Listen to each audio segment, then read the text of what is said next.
So, what is up, guys? Welcome back to Based Webble. Another episode. And so I've been thinking about something recently. You know, like those personality tests that people take as like a part of like an important part of who they are. Yeah. They say like the Myers Briggs or like what kind of toast they BuzzFeed are, all quizzes. this kind of stuff. Exactly, all these BuzzFeed quizzes, like what Harry Potter house are Yeah. you, all this kind of stuff. And they're like, "Oh my God, you're Ravenclaw! Don't talk to me, bro." Yo, Hufflepuff ass, better step off. Well, what if we go a step Mhm. further, and it's not just about like what Harry Potter house you are, or what brand of cereal you Yeah. are. What if it has to do with space? Ooh. Some astrophysics stuff? So Are we talking astrophysics stuff? we're talking some real astrophysics type Uh-huh. stuff. So check this out for a sec. Switching to media. Okay, check it out. We're gonna see what kind of star seed we are, What's bro. a star seed? Have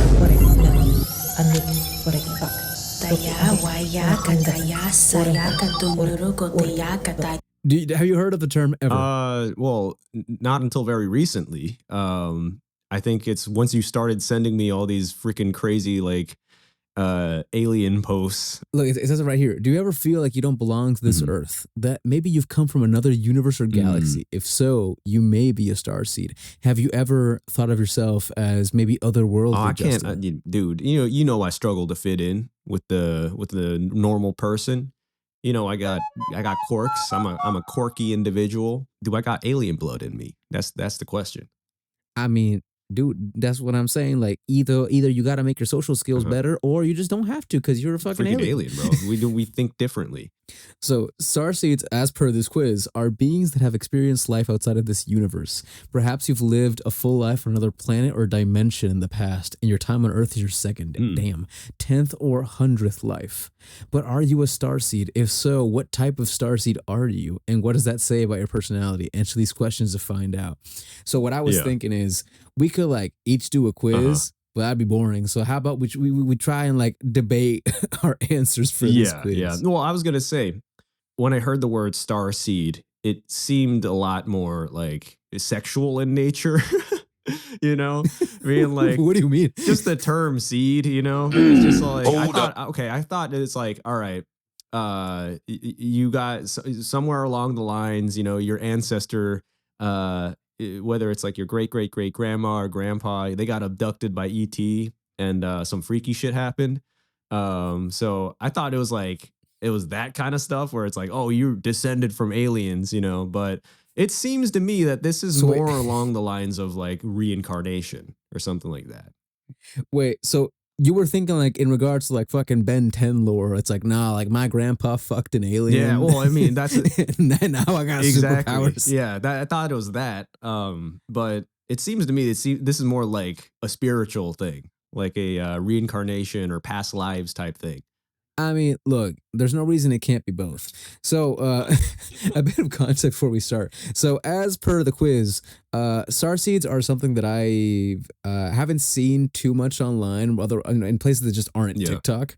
But essentially, it is people that have this like very defined belief that they come from some other planet or solar system, and there's like a whole bunch of lore attached to it. We're gonna look at these in a little bit, but let me just tell you, like, there's a whole mythos here. Like, this is like H.P. Lovecraft type stuff. Yeah, I mean, I get parallels from like Scientology almost, right? The idea of like alien souls. I swear, if they start talking about thetans and shit, you already know L. Ron Hubbard got his little mitts all over it, you know. L. Ron Hoyer Bembe. Who do we want? Xenu. When do we want him? 10 trillion years. But I don't know. We're gonna have to do some research. We're gonna have to figure it out. I understood if there's a connection. Yeah, I understood that Scientology was more about like. Wait, scratch that. I have no idea. I know nothing about Scientology. All I remember from Scientology and from that one like South Park episode is that a important part of the religion is that there is this thought that like aliens will come for you. It's like the equivalent of the rapture, but instead of you go into heaven, it's just the aliens, the mothership, right? It's like, we're gonna take you up. We're gonna get out of this freaking place. And there's a lot of like different cults and stuff in the past that have kind of operated on the same same narrative, you know, like Heaven's Gate. Have you heard of that one? Yeah. Right. It's all, and I guess it's like the idea of like escapism through alien mothership is, I don't know. It's a thing that we've seen before. It's an archetype that we've seen before. But I don't know. Do starseed people, like people that subscribe to this I guess new age religion in a way, do they also have that story? We will figure we will figure that out. We'll the figure that ultimate out. destination. But first, but we need to know what is the right destination for us, you know, as hosts, because we need to know what starseed are we. All right. Are you ready? I'm a very firm believer that this podcast has been sent to Earth to teach human beings. I think we originate from beyond the stars, man. So let's figure it out. Let's figure out where we're from. Extraterrestrials came here, and through a targeted mutation of our genes, we became human. So let's see. So, which of these do we value most? Peace, logic, wisdom, or creativity? I don't know, like just thinking about it, I'm a big old, like, you know, logic. I feel the same way too. I'm a very big stickler when it comes to logic. I'm looking at the other options too, and like, I don't know, people who value peace to me above everything and are willing to say it, you know, that comes off as very disingenuous to me, because it's just like, for some reason, it's like, yeah, I'm all about peace, man. You know, are you really? Are you really, or are you just saying they're the first people that are going to offer to betray us? They're the first person to turn as, you know, like if civil war breaks out, they're the first person to turn to the, you know, to the side that's winning. Wisdom, that seems like too much of like an answer that's, look at me, I'm woke, you know, that's the feeling that I get from that. I'm wise, bro. I'm wise. I'm like, above you know, I'm all like you. Old time yeah, wizard, that type you know? of shit. And it's like I know shit. Not even like wizard shit, because like wizards are actually like wise, you know. But like I'm talking like freshman year philosophy 101 student vibes from that. And creativity, it's like, I think that's the answer everybody chooses. To be honest. Yeah. So like, look, we're not gonna be basic bitches. I'm about that, bro. I'm about that. So, what would you say is your biggest Mhm. strength? Leadership, imagination, ability to connect to others, determination. I'm pretty damn unmotivated when so- it comes to shit. So I don't know. Determination is the right one.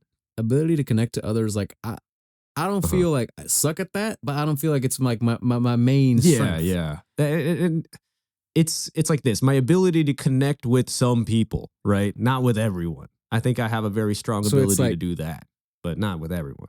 So it's like, are we leaders, like leaders in the Mm. space, or are we more imaginative? Imagination, the imagination one does sound like a weenie answer, but at the same time, I don't know. Leadership, are we leading anybody right now? Other than Grant, maybe through the editing Listen, dude. process. But Listen, dude, you got to think Uh-huh. like leadership. Sometimes you don't got to have anyone under you. Okay, you like anyone like, you know, working for you. Sometimes leadership is just the vibe, bro. yeah, It's, you know, like boss showing up, mentality. your family, right? It's like you're out with like your Uh-huh. family, you're doing like the groceries, right? And they can't pick out what kind of ice cream they want, so you say "fuck all y'all" and just grab the one you like. That's leadership, bro. Butter pecan. You're not. No, I'm not taking no for an answer. You know what? I said let's go with the weenie All right. answer. Like Grant, put up the SpongeBob Yeah. meme. We're taking this one. Weenie Hut Jr. I think you'd be more comfortable over at that place. Weenie Hut Juniors? Are you saying I belong at Weenie Hut Juniors? Oh no, sorry. I was actually pointing to the place next to it. Super Weenie Hut Juniors? What would you say is your biggest fault? Not prioritizing myself, not expressing my emotions, not listening to other opinions, or not trusting myself. Damn. I'm pretty anxious lots of times. I'm one of those people that like whenever I order something like online, whether it's like from Amazon or something, I check my my address like 4 times before I click buy, even though it's autofilled. So it's like shit like that, like that I notice throughout my day, or like when I'm writing down phone numbers. For me, it's like I feel I trust myself in like being competent for some stuff, but I am the kind of person, especially like when it's like early morning, I'll like brush my teeth and I'll go do stuff around the house before I go to work. And like I'll go back to the bathroom and attempt to brush my teeth again. And I'll have to like smell my breath to make sure I actually did it. Yeah.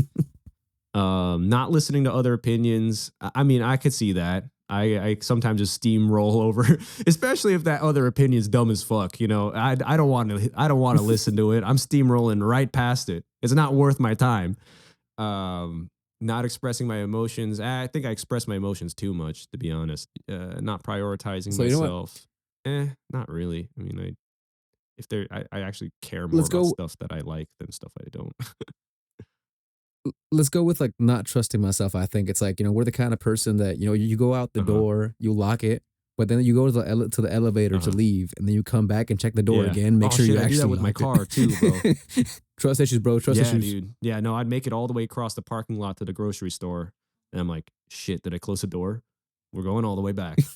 So when do you feel the most at peace? When you're in charge, when you're surrounded by history, when you're with friends and loved ones, or when I have a task to complete? Dude, the actual answer is not even on here, bro. Freaking in nature, bro.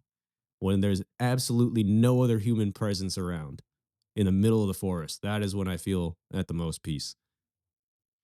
Maybe surrounded by history is kind of like similar to that. Yeah. Yeah, if you're in like a really old place, I do see that. When I'm with friends and loved ones, I don't know if that's peace, because it's like you're having fun, if you're with your friends. Are you saying you're not at peace right now, bro? When I'm thinking about peace, I'm talking about like zoning out, like being like disassociating from reality, Actually, scratch that. I don't even know if the best way to say that is disassociating. It's just like when I'm not bothered, right? When I'm not bothered, and I don't know, sometimes friends and family bother you. It happens. It happens. Sure, let's go with history, because like I also feel that, like, sure, I can feel at peace when I'm with people. I think that's usually the case, but there's also like this kind of specific peace. It's like, I don't know, a couple days ago I got home, right? So I got home after like a long day of work. So my bed's right there, but I have fucking like I got a bean bag like right next to my bed. So what I did is, instead of going to sleep, I just like just lay on the beanbag chair, just like stare at the ceiling. And I'm not doing anything. I'm just staring at the ceiling. But like, I'm not like thinking about anything. It's like that classic, the meme of like the dude that just zero thoughts. That was literally just me. I was just staring at the ceiling for like an hour until I got bored. I mean, that's like that is peace. Okay, let's see it. How do you recharge after a stressful day? Read, meditate, talk to a friend, watch a movie. Just read for me. I don't know about you. Read or watch a movie. All right, let's stick with read for now. If you had a supernatural ability, what would it be? To heal those who are sick or injured, to control technology with my mind, to make others instantly happy, to teleport and freaking fly, dude. What the fuck? Come on. To teleport too? I mean, look, I don't want to actually you right now, but when it comes to like teleportation and flight, we're just not built for that. With teleportation, you need to have another set of powers to make sure you don't like de-atomize them when you try to teleport, because you're essentially just converting to zero mass for a split second. Yeah, but I mean, I'm guessing that is part of the powers, right? That's all included in the teleportation power, because it wouldn't be a power if you immediately just die, right? That would just be self-inflicted suicide. I don't know how big you are into comics, but there's like these old X-Men comics, like mutants and stuff. And there's this one mutant that I remember reading about. It's like it's just this kid, and he has the most awesome and also the lamest power ever. He can make himself explode. So he can only use it once. Exactly. Exactly. He has the kamikaze ability. Like, all he can do is make himself blow up one time and he just dies. Damn. I mean, at that point, you're just like a normal person, right? Because it's a power you can't even use. I say choose flight with the caveat that you can have the power that will let you survive the flight or the teleportation. Yes. So for this time, we're gonna go with teleport and flight. Let's go with that one. So we're almost done. Okay. What is your love language? Good question. Words of affirmation. I like to know that I'm loved. Quality time, spending one-on-one time with others, acts of service, or physical touch. I mean, we're dudes. There's only one actual answer here. There's only one answer. There's only one. Yeah. All the other stuff is built upon that, right? Hugs are pretty high. Hugs. Look, we got to go into the definition of what a hug really is. Like, you can hug lots of places. Oh, come on, man. I mean, here, just for the people that might complain, I'm just going to go through all the other ones and say why they're not the right answer. Words of affirmation. Who the fuck wants to keep on listening to, you know, at the end of the day, half-hearted attempts to get your attention, right? Next, quality time. How do you define quality, right? That depends on person to person. It's not special, you know? That's kind of how I prefer it to be with everyone. So it's like, how can that be something that's like a love language? Acts of service. I like feeling cared for. All right, so this is just freaking like selfish, man. Like this is just pampering. Yeah, this is just having not you don't have a lover, you don't have a partner, you just have a dog, right? That does stuff for you. I mean, look, if you think about it, I already thought about it, brother. because I mean, look, quality time is the more generalizable of all of them. I think quality time can actually include all of the above. Yeah. Why I say that, because sure, like, I get your point. Like, words of affirmation, if someone's just like telling you, you know, I love you, or hey, you're cool, That doesn't mean and anything. that's all they do. Like, if it happens all Yeah. the time, I think it might lose a little bit of, you know, what makes it special, right? So that's one. As far as acts of service, feeling cared for, that's just kind of pampering. And while it might be okay, it is a bit selfish, and it shouldn't be like your main love language. I think so, at least.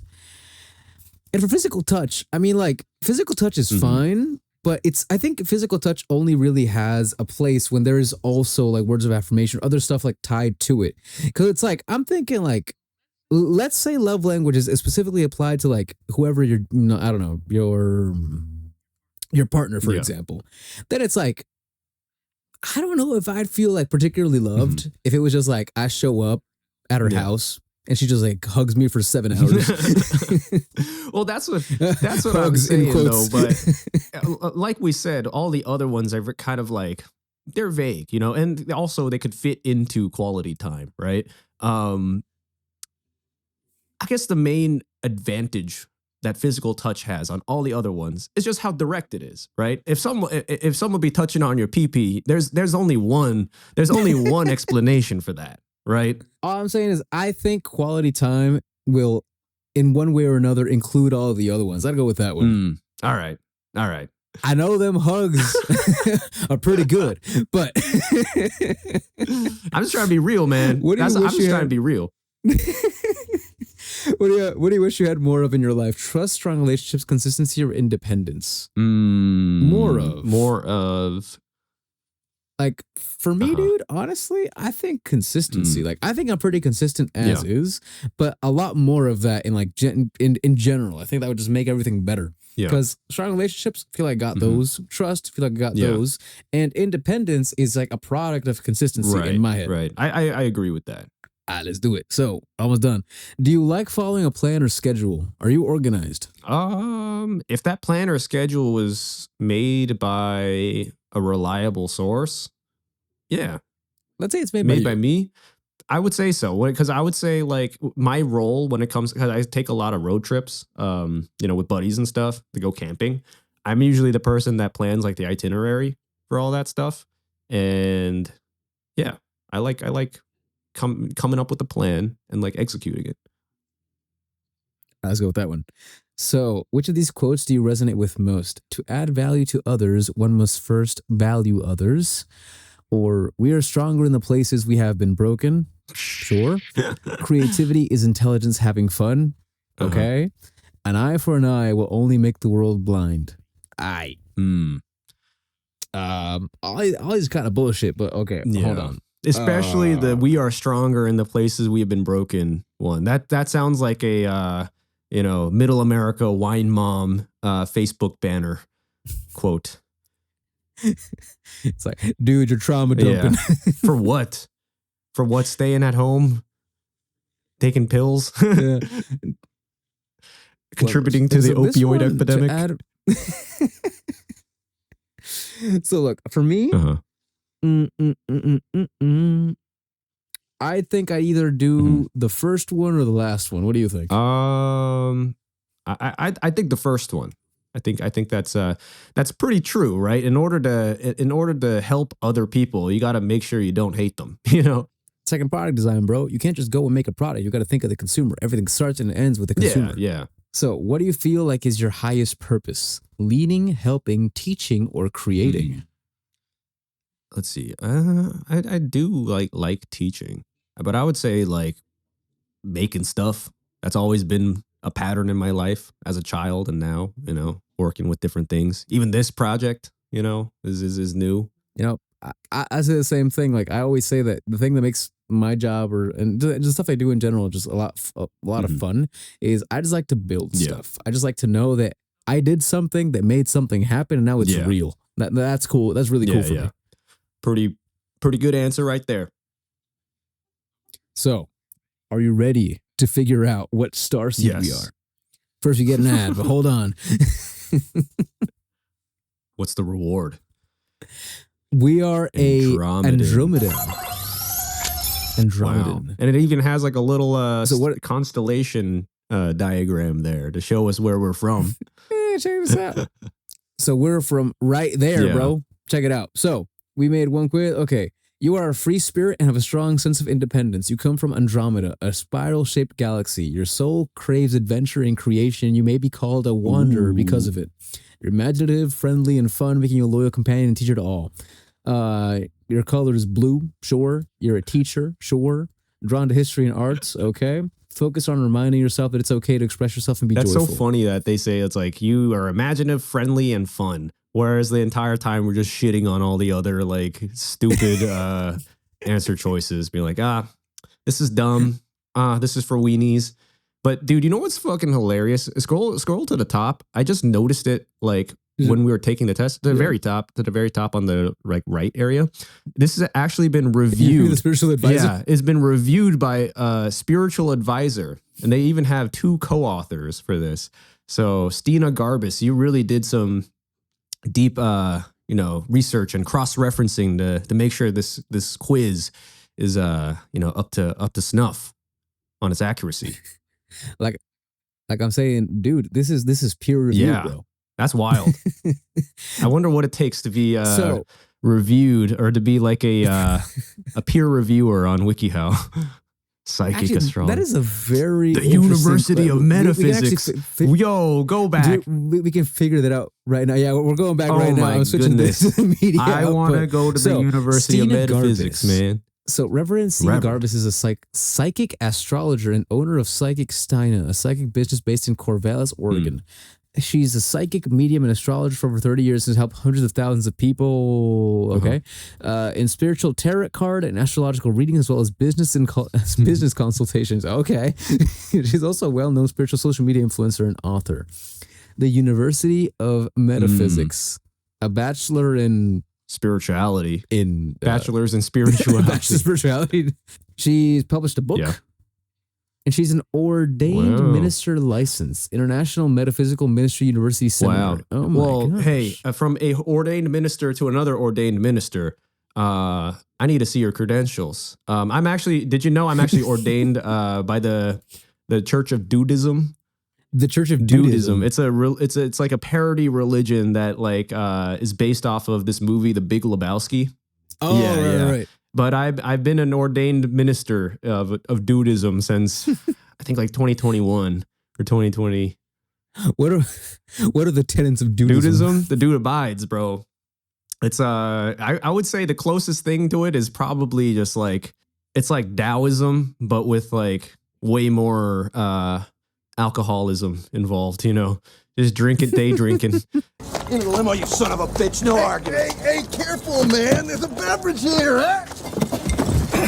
Start talking and talk fast, you lousy bum. We've been frantically trying to reach you, dude. And wearing sunglasses inside. Just having some shots like on a Tuesday afternoon, like basically, it's just being chill as hell. There must be a website for something like that. Like, just put in like the name. It's like, are they actually an ordained minister? Yeah. I have a certificate somewhere. You got a wait, hold on. You got a certificate? Yeah. I thought you were joking. Yeah, I'll send it to you if I find it. But yeah, certificate. Pretty base. What can I say? So now we've learned our own starseed type and what that means. Obviously, the results are like very generic. It's like, oh, you're friendly and kind and teach. Okay, cool. So, but what are starseeds really? That is the question. Yeah. So starseeds themselves what are they? So the description, it says that, okay, they're people who come from the stars to help humanity. Stars are people who feel a deep connection to the cosmos and the stars, and they often feel like they don't truly belong among Earth's souls. Many believe that starseeds come Is from that different the, planets, galaxies, or even entirely different Is that Earth dimensions. souls? Is that the N-word? The starseed N-word for Is that the N-word? for all the cretins who live a terrestrial lifestyle? Bro, it's like I told you last time, like in Dragon Ball, it's the fucking Ningans, Ningans. yeah.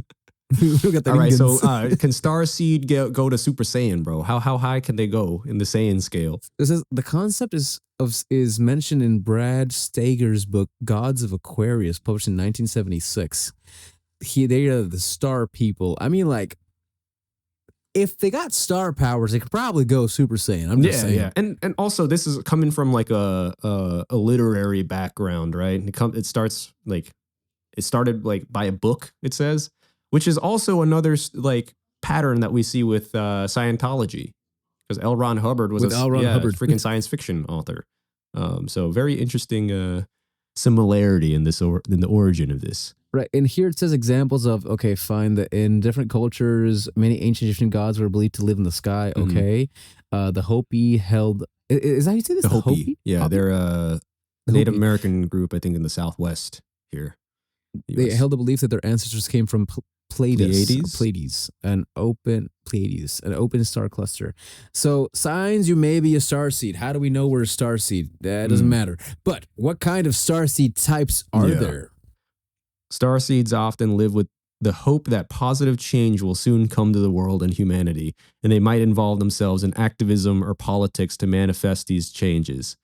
They might also express their desires for a more harmonious world through art. This just reminds me of just like the hippie mindset. It kind of is, but you know, like my immediate thought was they might involve themselves in activism or politics. I was thinking like, oh god, imagine it's like most politicians are actually fucking starseeds. It's like, no, we were wrong this whole time. They're not lizard people.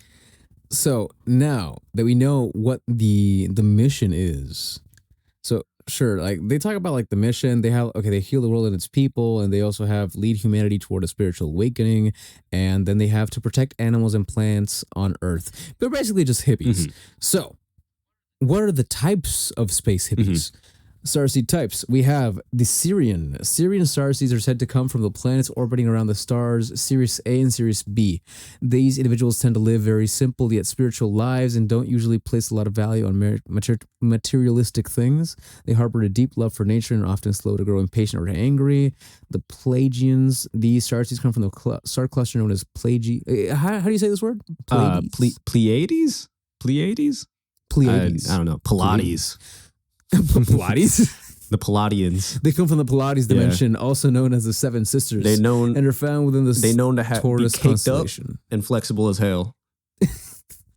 They're known to be real fucking flexible. It said that these come from fifth dimension where creativity and love are born. They're peace-loving healers who find joy in the small things. We can get into this later, but this whole like dimension stuff is very confusing to me because like they've mentioned already that they come from different planets. Different galaxies or different dimensions. You gotta choose one, bro. You can't just tell me like there's one that's from Mars who's real close by, but there's another one who's like from the eighth dimension. And I don't know if these people that write about these like categories, I don't know. It just seems to me that they don't know any of the actual like scientific like kind of factoids that they name drop, you know? About like where these planets are and like what constellations they're in or like what dimensions they're from.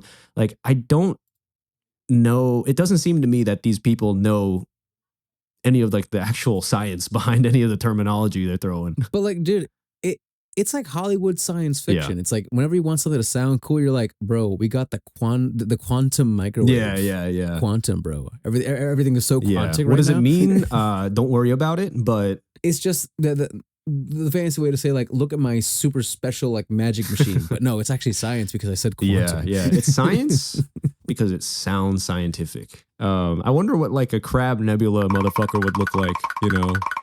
Would they have claws or like? I just imagine I imagine they do like, the crab rave dance just on loop. They just have it on. Like Yeah. you go to one of these crab people's house and you hear just crab Yeah, rave yeah. playing 24 hours a day at the highest possible volume. And it's just like they just all sound like Mr. Krabs, you know. Sponge Boy me They all Bob. have the same voice. You found me out in the Crab Nebula. How many light years away? And also, do you have any money? Don't you ever talk shit to me, nigga. The Forever 21 G's, man. I mean, if you describe Mm-hmm. it like that, it would be pretty cool to think of like a race of space pirates who are also crabs, Mm-hmm. Oh, yeah. who are also really big fans of crab Yeah, rave. yeah. That reminds me of like Dr. Zoidberg from like Futurama. Oh, right. Yeah. Hello, everybody, you know. Or like, what's that guy, the crab dude from that movie? You remember that Disney movie Treasure Planet? It's based on Treasure Island, but it's like a science Oh, fiction, like space opera type thing. Like one of the bad guys. Yeah, I watched it like way back. One of the bad guys I remember on the ship. He was like he's like a crab alien. You He know would that be movie from got Crab absolutely Nebula. shafted by Disney, right? Huh? That movie got absolutely shafted by Disney. Oh, I heard something about that. Yeah, I don't know the exact details, but I do know that like it's like a hidden gem. They like I don't really see it being pushed. I mean, it's a good movie, but if I remember correctly, it was like some weird like marketing Mm-hmm. thing where they didn't want to give actual like put actual budget behind the marketing for the movie. So when it came out, nobody knew it was coming out. Yeah. And people only started calling it a hidden gem like 10 years after it actually aired. So I think it was a commercial flop just completely, Damn. but purely from a marketing perspective. Yeah. So look, for other Uh-huh. star seeds, we got, hold on. This is getting to be a lot longer than I thought it'd be. Andromeda. That's the one we This are. is us, dude. Starseeds from this galaxy are kind, loving, and may even possess telepathic abilities. Dude, can we learn telepathy? Oh, Holy shit. I'm already thinking about all the devious ways I could use that. You know, just beaming all kinds of slurs into everyone's minds. I made a 24/7. joke about that one Yeah. time. It's like the idea of in case any mind readers show Yeah. up and are trying to read my mind, just like consistently think of like the most fucked up shit. Like take this mind reader. Yeah. 57 terabytes of like furry porn. Yeah, or it's that thing. It's like you're like having a fight with someone, like maybe like another person with telepathy. And you immediately just like beam like an image of them just like fat or something, or like Just beaming like, like old politician dudes. yeah, just Nancy Pelosi. That would be on par with like terrorism. I mean, just think Mhm. about like how scary would that be if there was actual mental terrorism? Actually, Like that Inception. that makes me think of Uh-huh. something. Yeah, I mean, think of something. I don't know if you saw this. Like, do you know like stuff about Elon Musk? Just like generally speaking, like keep up on news about him. Not specifically. I don't like because there's certain people that like track his every freaking move. I just What he has for breakfast? Nah, I just I'm limited to just like headlines, you know, every now and then, on the news. But other than that, Well, if I remember Mm-hmm. correctly, so he has this company. He's trying to make like brain chips, right? Neuralink. basically. And there's already like Boobalink. There's already a guy that has a chip in his head, and he can like fucking he can like play The Sims and Yeah. some shit like with his brain. Yeah, yeah, It's yeah. pretty cool. So I remember I saw a news article a while ago. Mm-hmm. I might be just making this up, but I swear I remember this. I did not hallucinate Yeah. this. It was about like some founder of a similar company saying like how they were trying to think of ways to incorporate an ad space into like this metaverse God. brain chip. It was like, imagine you just being awake, right? You're just walking, Yeah. just living your life, and you get a mid-roll ad while you're just having lunch. you're in the middle of driving. You're just trying to cross. You're middle of driving just on get the a mid-roll freeway, ad. and then freaking ad, like a Timu ad, pops up. It's like, no, it's blocking your entire view. I could see that happening. Yeah, and it still gives you the countdown. Skip ad in 5, 4, 3. It's like you're asleep. You have to manually skip your unwanted ad dreams. Like you're just having like the best dream, and suddenly like an ad for again like Temu butt plugs just shows up in the middle of it. What I immediately imagined was like you're listening to a 2025 rendition of just Jeff the Killer, right? And all of a sudden, like there's a maximum volume Spotify ad of "Hey, what about premium?" Yeah. Starts playing. Yeah, it's an ad with Spotify like advertising Palantir. You know, I'm just saying, like this telepathy stuff might not be so crazy later on. Maybe unless like I don't know, 100 years or something, maybe less. But I'm just saying, if anyone with some kind of power in the tech space hears this, please don't let them make like mental mid-roll ads. Oh, dude, I'm sure that this will probably. Hey, how would you weaponize that? Like telepathy. All I'm saying is, until that day comes, I'm gonna be creating some of the most heinous, like mental images of all time, just to keep that, ammunition, just to keep that on lock. By that time.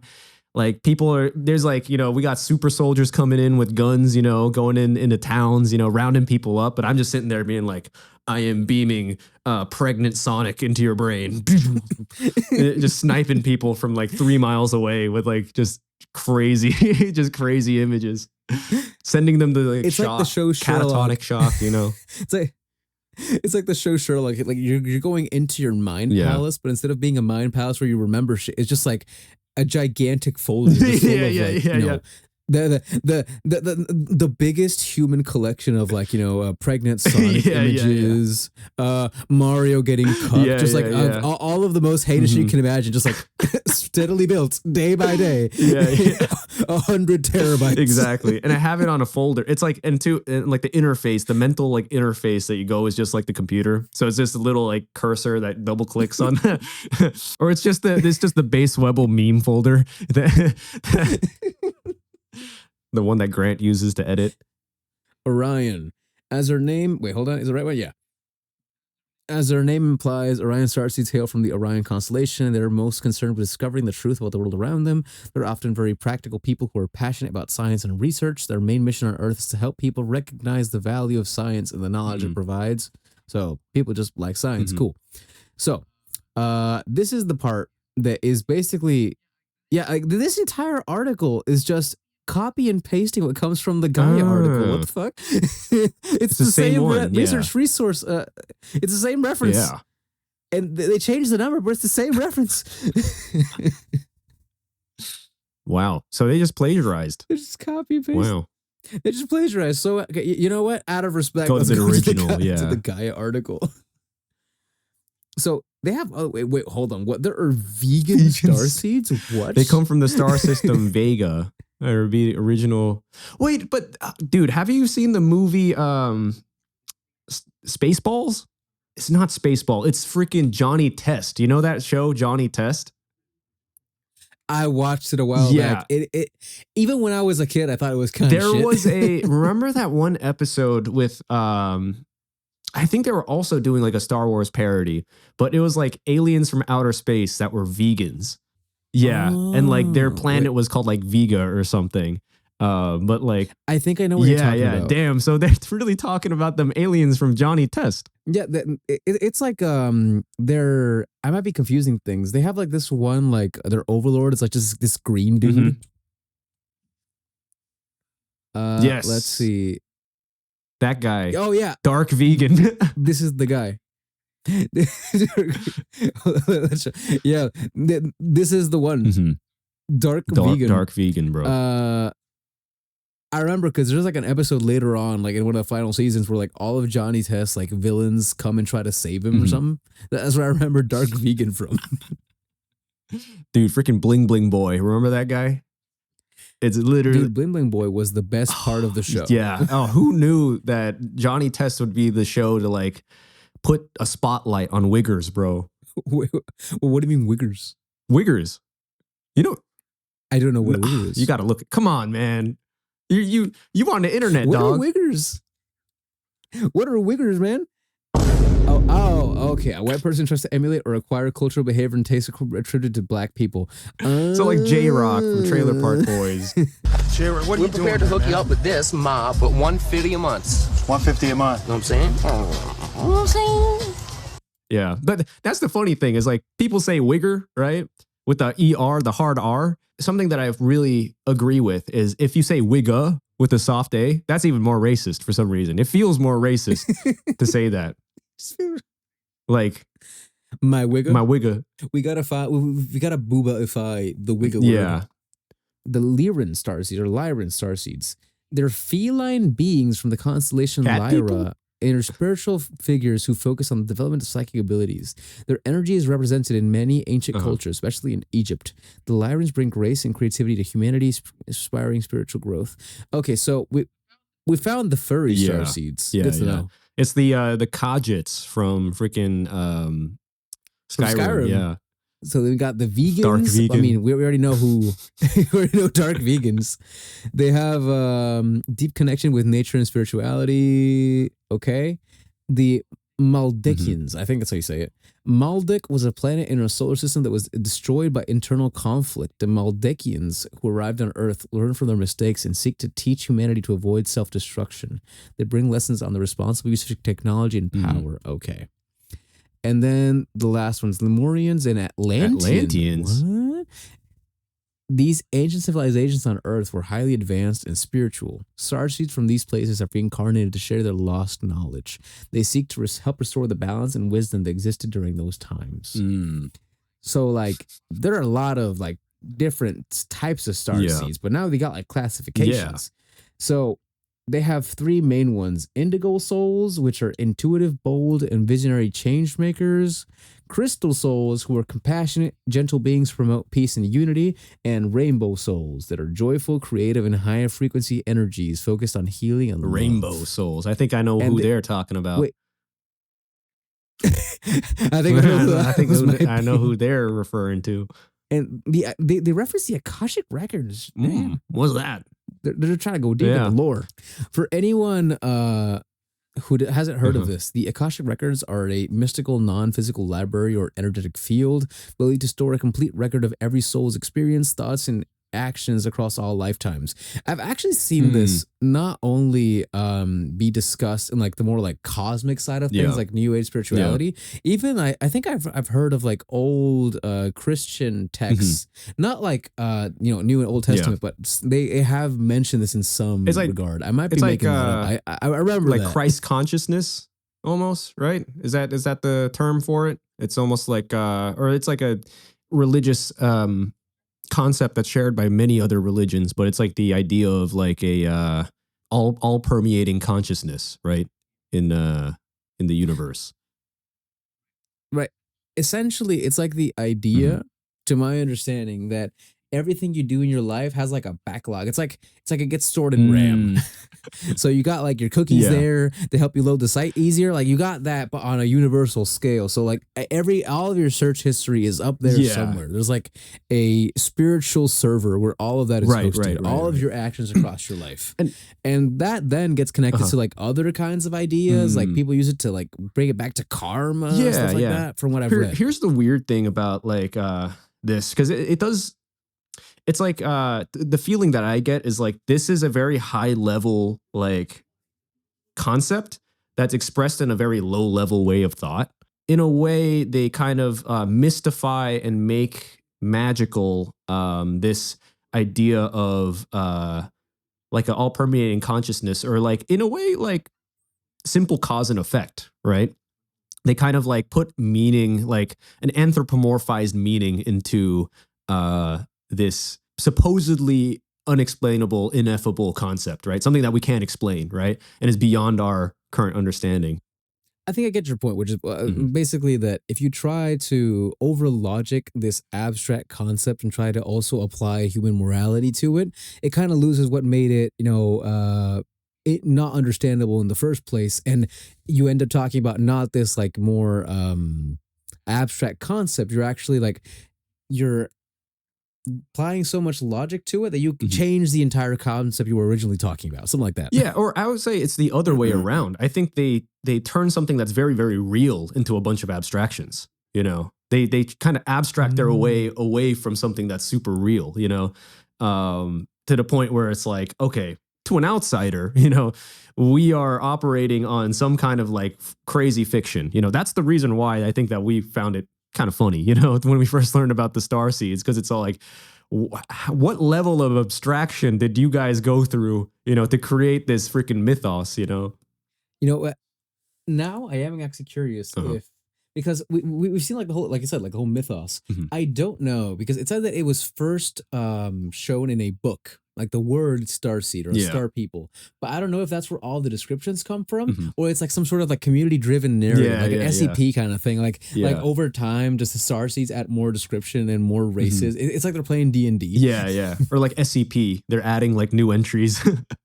New alien species detected. So here, at least, they have an Omnitrix. Akashic record stuff. They have an Omnitrix, bro. Wait a minute. So, a little food for thought. If the Omnitrix was real and Starseeds were real, would that count as being racist if you use the Omnitrix to change into different forms? Would that count as code switching? And would people be mad at you for doing it? Think of it like this. Imagine you had an Omnitrix that the only use it has, the only thing it lets you do is change your race on the fly. Yeah. You could be black, you could be Latino, you could be like a Mediterranean European Greek dude, guy, and you could just change whenever you wanted. Yeah. So the question is, having that ability, would that make you inherently kind of racist? Well, beyond is it racist or not, I'm more interested in, are people going to get mad at you for doing that, you know? That's the real question. I don't give a shit if it's like philosophically racist or not. What I care about is, are people going to get mad at you if you do that? Okay, look, just think about it like this, okay? If you go to like a shawarma shop, okay? And before stepping into the shawarma shop, you go and change into like fucking, like you just become just a stereotypical Arabic just before going in. Would that be frowned upon? Well, it's like, if you think about it, it could be respect or it could be the ultimate cultural appropriation. Like there's no bigger. Well, I actually, if you look at the Ben 10 lore, right, the Omnitrix was created to be a communication device, right? Originally, it was created to establish like peaceful connections between like alien races, right? Because you are able to like speak their language, you know, have their point of view, and you know, have the hardware to communicate, right, as a different organism. So that's a big question. Is the Omnitrix only a compendium of genetic information, or does it also contain cultural information? Because if you can get the cultural information and have the genetic form, then it's like Theseus's ship, right? Are you the same person? Are you a different person? But beyond that, if you do match up with the other, you know, party that you're talking to, which is another race or another alien race, you know, would that count as being racist if you did that transformation? Because the thing is, at this point, you're physically like them and you are mentally like them. So the thing is, all the culture and stuff, it don't matter if you didn't live it. It's downloaded into your brain, right? So you know how to. It doesn't matter what your past is. It's like you are that guy. It just connects to the database now. You have like the whole lingo, not just the language. Like you know the mannerisms, you know the history slang, now. the memes. Dude, it's like if I had an Omnitrix and like I just slapped it and it turned me into Tupac, right? Like it's immediate, like genetic twin of Tupac, and I have all of his memories and I have all of his like experiences. Can I say the N-word? Also, one more thing that you might not remember about the Omnitrix. The Omnitrix also has an extra function, and it has two extra functions. One is that it converts you into the prime DNA specimen of that. So Chad version, yeah. You're literally becoming the Giga Chad version of each race, which is why in the show, like in the different versions of Ben 10, Ben gets a lot of ass. Ben gets a lot of ass because whenever he meets aliens, he literally becomes the most attractive alien ever. Hell no. Hell no. Oh no! But later on, he's a teenager later in the show. It's fine. He's still a child, bro. Hell no. Motherfucker didn't even graduate high school yet. Come on now, dog. You know, he actually some canonically, you know that canonically Ben 10 has kids. Well, yeah, later on, Like in the when he meets his future self, right? There's an No, episode not where- as a human. Oh. When he's a teenager, Ben turned into big chill, like this, like Oh, the yeah, moth the dude, Mothman, and, yeah. In that and there's an episode where he has larvae, he has kids. My It just goodness happens. gracious. Oh, that's an even worse can of worms. It's all like if you were a kid using the Omnitrix, but it turns you into a 35-year-old version of the alien physically. I don't even want to think about that. Fuck no. Hell no. Like there are several episodes where aliens, simp over Ben's alien forms, and then they're like, "Oh shit, he's 10." Space police, open your door. Yeah, they take him to freaking space jail, dude. The slammer in the sky. That's why Vilgax is in prison. He pulled an EDP on Earth, and that's why he has he has something against Ben. One of the classifications is indigo, right? The colors. Oscar, you've heard of the indigo children, right? You mentioned it to me a little while back, but if you could give an explanation. All right, yeah. So like indigo children, I think this is like something from like the late 80s throughout the 90s, maybe early 2000s. But I remember watching like a documentary on this back in like middle school. We're just kids who want to make the world a better place. What an amazing thing that we want to actually continue to help promote these kids in feeling that it's okay to feel maybe that they're special. I think everybody's special. If we don't label them, other people will. They're already being labeled. They're being labeled dyslexic, autistic, disruptive, troublesome, ADHD, ADD. The womb of the earth, miracle of birth. The womb of the earth, miracle of birth. And I found it like hilarious because it was a phenomena in which like bored, maybe depressed suburban moms in America, they were basically like creating this mythos around like their kids, and they're like, oh, my kid is so special. He didn't talk until he was like 8 years old, but he has this incredible way with, math and drawing. And you hear these stories, about these parents just like talking about like these kids that, to be quite honest, I think they're all on the spectrum. And like, their parents are just like right. finding ways to cope with it. But like aliens, it's very like Starseed adjacent. They ended up like basically like saying that their kids were like these enlightened spiritual beings that have like incarnated in mortal form, in the form of their autistic child. And they were called indigo children because they were talking about like auras and whatnot. And they're like, yeah, one of the most rare ones is if you have a indigo aura. I'm like, damn. How do you find this? Number one, how do you find this information out? And two, how can you even tell? It's like, and if you are seeing indigo around someone, you should probably get checked out. Yeah, actually, I was just commenting on that because Yeah. what you're saying right now is really interesting. Because I after you mentioned it to me, I started looking into it. Did you know that the Starseeds themselves are not a new concept?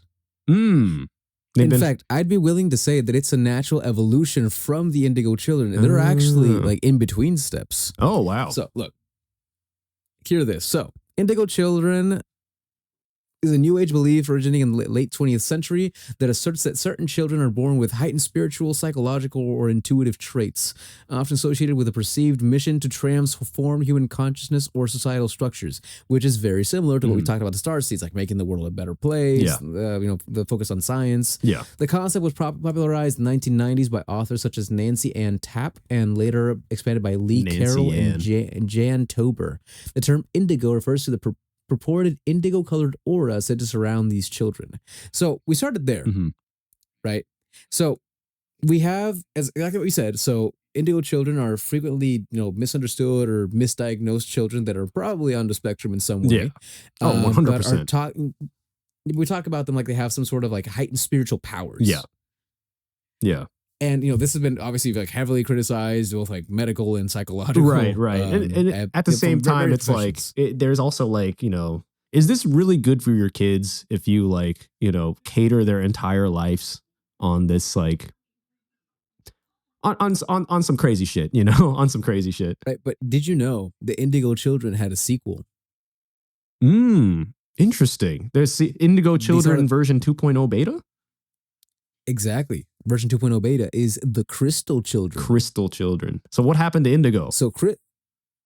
So here comes the funny part. Uh-huh. So Crystal Children is a new age spiritual concept introduced in the early 2000s as a successor category to Indigo Children. Interesting. Crystal Children are described as possessing a gentler, more peaceful spiritual nature and are believed to represent a further evolutionary step in human consciousness. That's so they funny. literally they literally just leveled up. I was just thinking like the Indigo Children like subculture got so far that they actually like kids with like severe like emotional and like just like anger issues got added into the mix, you know, like the kids that would absolutely spaz out, you know, in the middle of class. It sounds to me like throughout the end of the 90s, like the Indigo Children label got too inclusive. What if it got it too inclusive for some of these you know, kids that really need special help? And yeah, they are like, oh, we're gonna have to make another category now. So, you know, Indigo kids are powerful and gifted and whatnot. But there's a group that's a little bit more powerful, a little bit more gifted, A little bit more and these kids, we'll call them the crystal ones. Yeah, like listen to this. So for Indigo, back to Indigo. For Indigo Children, commonly attributed characteristics are heightened sensitivity and empathy, strong intuition, resistance to authority or rigid social structures, feelings of alienation, high creativity or intelligence, and emotional intensity. That's for Indigo Children. But then we go to Crystal Children, which are a bit different. It says they are calm and affectionate. They have strong emotional sensitivity. They're nonverbal or delayed speech, which is, you know, obviously interpreted like spiritually, like, oh, they don't talk because they're on a higher wavelength. They got so much on their mind. Yeah. They got so much on their mind. They have a perceived healing or calming presence, and they have a strong connections to animals or nature. So, Crystal Children are often framed as arriving after Indigo Children to stabilize the societal changes initiated by the latter. Damn. Well, my question is like, has there anybody that's like that's come out of the woodwork that's like an open Indigo child that's like at the head of like, you know, like business or the head of government or like any kind of like actual leadership? We should look for this like right after. We're like, who are the most successful past Indigo children? Out of the closet Indigo Children. But did you know there's not only a sequel, there is also a third one. Wow. There's a spin-off. A trilogy to complete it. It's a trilogy, bro. So this is right before Starseed. We have the new one, which I just learned about this reading for the episode, which is the Rainbow Children. Oh, so wait, those are the three classifications that we saw in that list, right? Indigo, Crystal, exactly. Wow.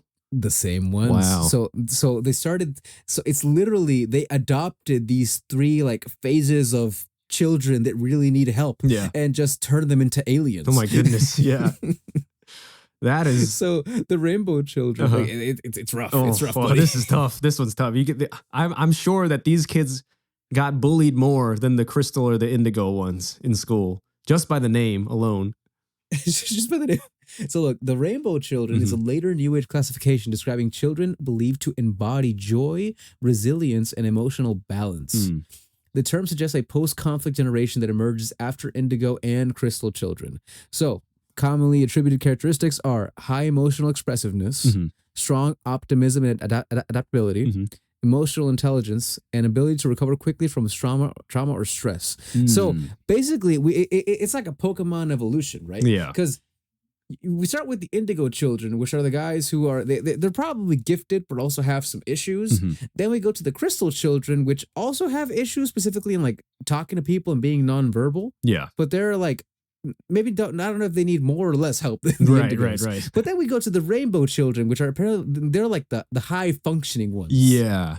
I think they just have to reclassify themselves every like 5 to 6 years, you know? And it's like the Rainbow Children are like, all right, so these kids are like basically normal, but they're like, you get straight A's in school. So it's like the GATE program or like the gifted program, you know, at school. It's just like kind of a little bit more normal, you know? But I don't know. We were both if you in the gifted and talented program, like in school growing up. And it's like way back when, like in 4th grade. Yeah. And it's like, I don't know. It was weirdly like segregated. You had entire classes that were just like, you know, like the GATE and honors or gifted and talented. But I think like in some ways the the psychology of like a parent that thinks their like indigo child is like, like an alien super being, and like a parent that has like a kid that just got in the Great Gate and Honors program, it's like the content might differ in what they believe, but I think the psychology is still the same. It's like an exceptionalism, right? It's like my kid is exceptional and special, so therefore I must be, and it's kind of like this kind of like coping mechanism with, I don't know. I think it's like some kind of deep-seated like personal, shortcomings or anxiety about that, I think you're right. And like I'm reading the whole like description for the rainbow children. It's like it just says they're very expressive, they're optimistic, adaptability. So basically, like rainbow children are just nice kids that recover quickly from trauma. Yeah. So it's like I can imagine the scenario like like you're with fucking like little Timmy or Billy, and he's like riding on his bike, right, with like little wheels on the sides, and he just face plants. He breaks his shit in. But he doesn't cry about it. He's like, oh, that sucked. And he just like brushes it off. And you're like, bro, my child was probably a rainbow child. Holy shit. He's from the stars. There's no other explanation. So it's like, and I think you hit the nail on the head. I was actually going to like talk about something similar, which I think this whole thing, especially because when it comes to Starseeds, they're funny and all, but at the very least, Starseeds, from all I've gathered, are usually just adults that think they're aliens. But it comes from this like a whole idea of, the indigo to the crystal to the rainbow children. So it makes me think like it is essentially parents that kind of live vicariously through their kids. It's kind of like, I don't know if you have like the conversation with your dad. Like I've had it with my dad, for example. I used to, we both used to do like martial arts and stuff. So what he told me one time was like, oh, it's great that you got to do martial arts because I wanted to do it when I was a kid and never got the chance to do so. So it's great to see that happen. And that's a positive thing. It's a nice little remark. Right. But then you go to like the more negative side of that, which is like, imagine it's not that I just got into it and I liked it and it's just like a coincidence. Imagine it's like my dad is like, trying to groom me into being some sort of martial artist to fulfill his dream because he wasn't able to do it. That would suck. And I think that's what happens to all these like children roles, like indigo, whatever, which is that, you know what? Maybe my life kind of sucks. But at least my kid's a fucking alien. So that makes me cool too. and that's kind of sad because it's like the kid can't really live life as a kid, as a normal kid and do kid shit, Actually, you know what that reminds me of? I think that is like a verbatim description of what a pageant mom is. Yes, yeah. Like Honey Boo Boo and all that. Exactly. Like the dance moms, like moms. It really is like, I don't know, very kind of similar psychology and like a very similar vibe you get, from that. It's almost like, it's the vibe of having like a parent like talk about their kid and then like, pet their head at the same time. It's that like, that mental image gives that same kind of like unsettling, vibe that you get from that kind of like person. And it's like, again, like I said, it's sad. Like these kids don't really get to, enjoy being a kid. It actually is kind of like the example that you gave in the beginning, which is like, the idea of these gifted programs and stuff. And it actually is true. Like if you look at these, a lot of forums and things that are about people that used to be gifted children in some way or another, like they won math competitions, were a special program, etc. You'll see that a lot of these people, they really struggle with a couple things. For example, a gigantic fear of failure. Right. Since they were already told since they were kids they were just naturally good at stuff. They had the idea of like, oh, I played basketball once and I sucked at it. Oh, that just means it's not for me. Because I'm good at other stuff. So why would I play basketball? And it can repeat to any kind of thing. So it harpers not just the application of effort, but also trying new things.